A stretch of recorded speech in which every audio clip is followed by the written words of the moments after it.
what you've just said there about high-performing guy fixing problems in a business. So he's an operating guy. He likes to fix problems in a business. A cycle and a tendency for nice guys is to pick a female or pick a partner that also needs fixing. Yes. That also needs help.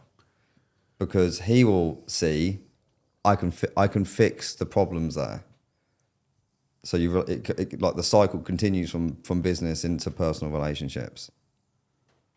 Yeah, absolutely. Robert Glover talks about this, right? The nice guys tend to be attracted to women who are in some ways psychologically fucked. Yeah. Right? Why? Because we think with some sort of couch psychotherapist, couch shrink, right? That I'm going to go in the same way that I fix problems at home, I fix problems at work, I'm a problem solver.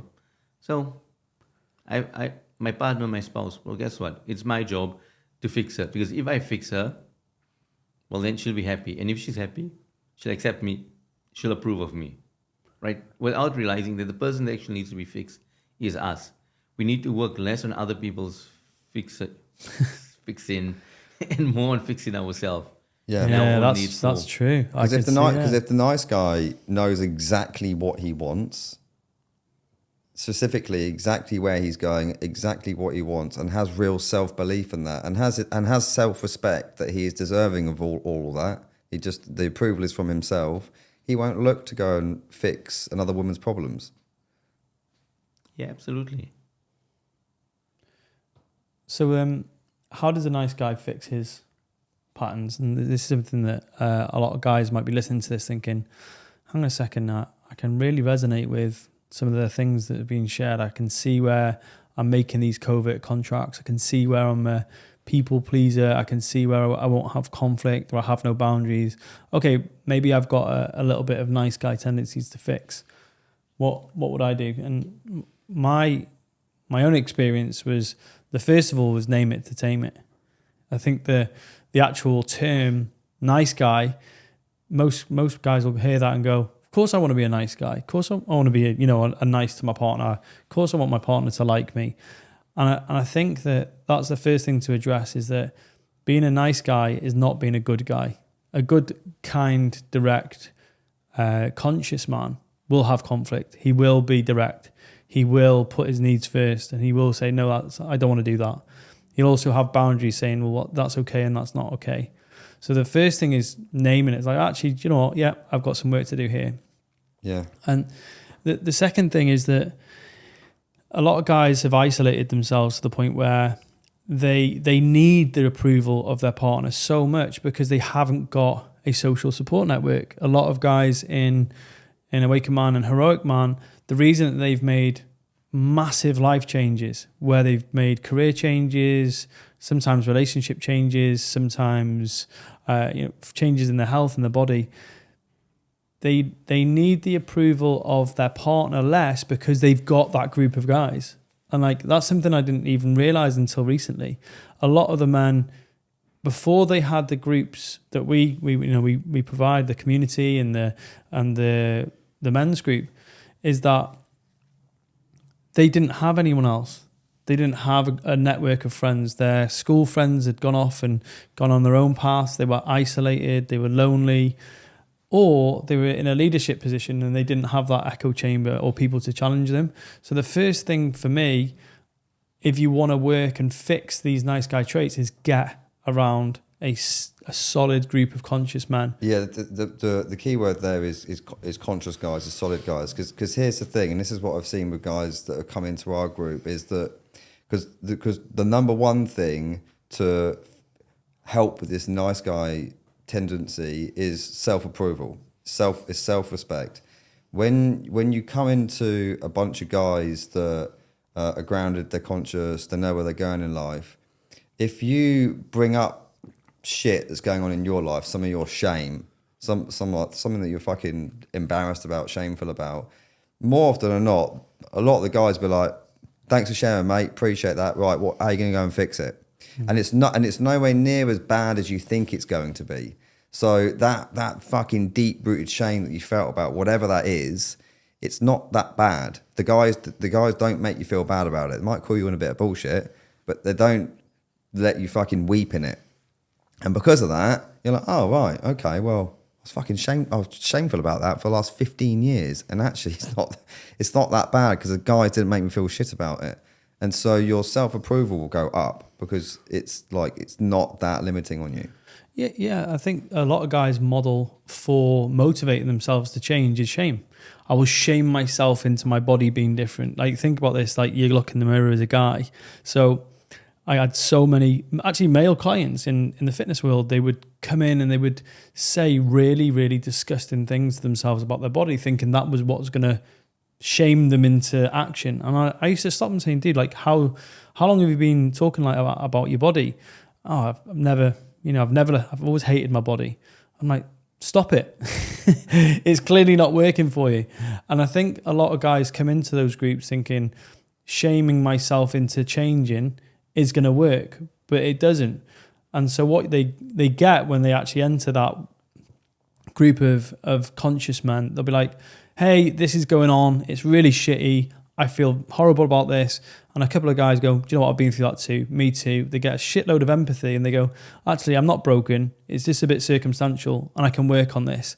And that is where you start to see men go from this kind of really shameful, low, contracted opinion of themselves to then going, do you know what? I just need to start taking steps forwards. And then I think that's the magic of men opening up inside a group, and especially when that really, really gives them that empathy they need to move forwards. And we've seen guys move forwards and through things like sexual shame.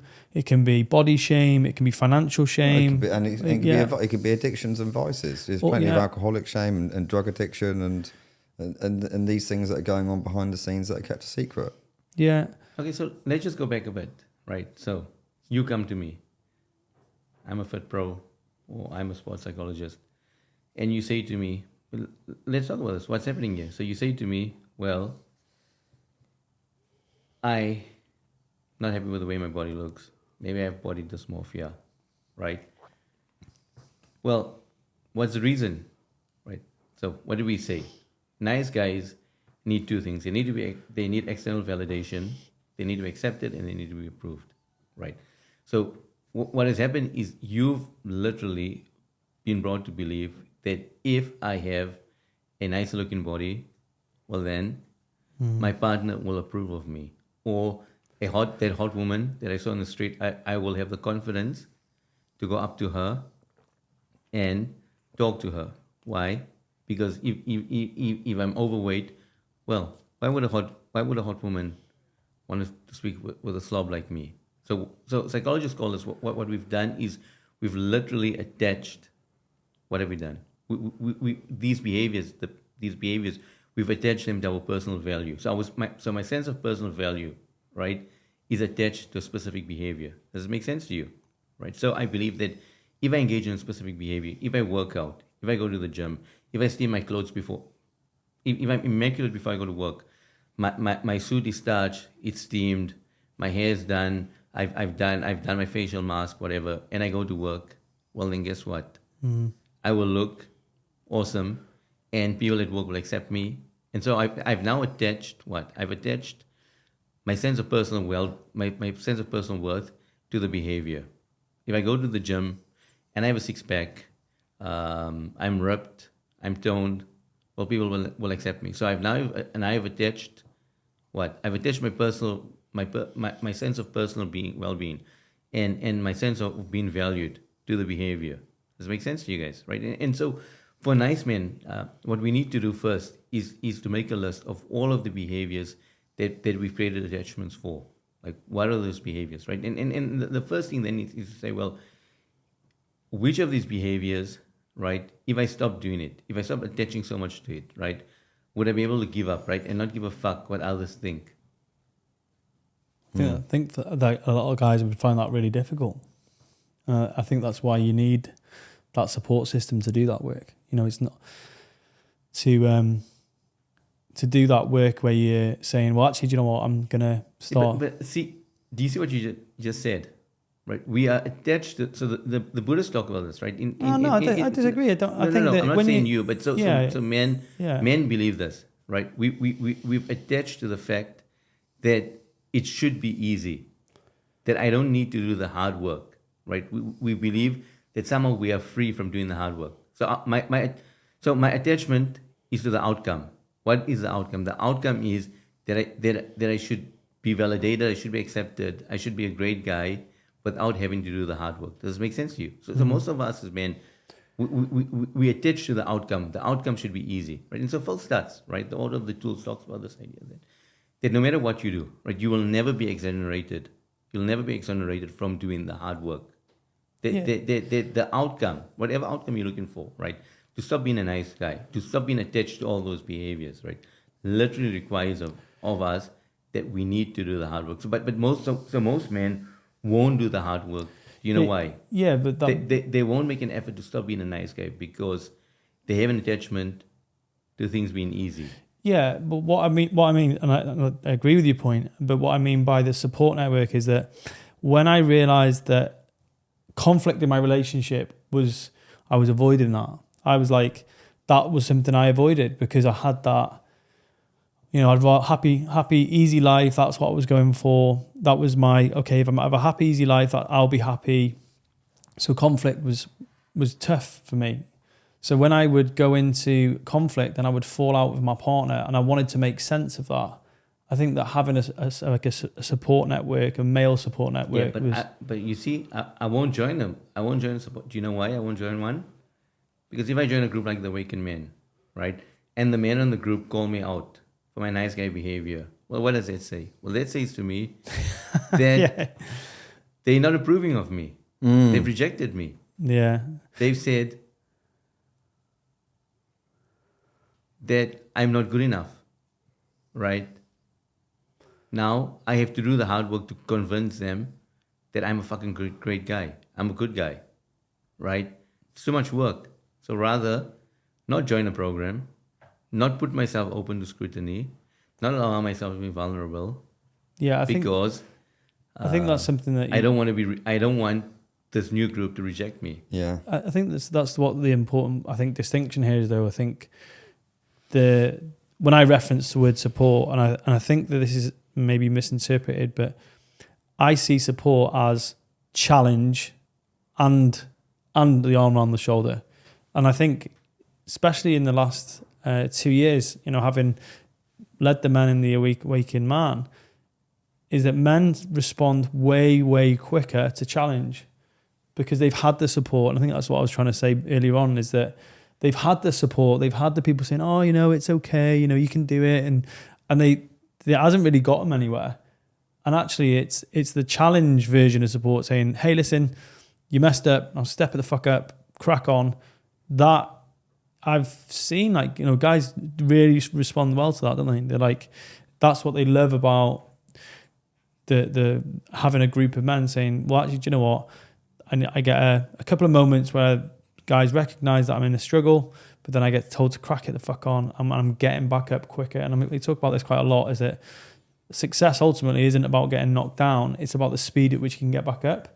And I think that's something I've seen, especially with the guys I coach, is that they get knockbacks way quicker, but they get back up way quicker. And that is the goal, really, more than anything.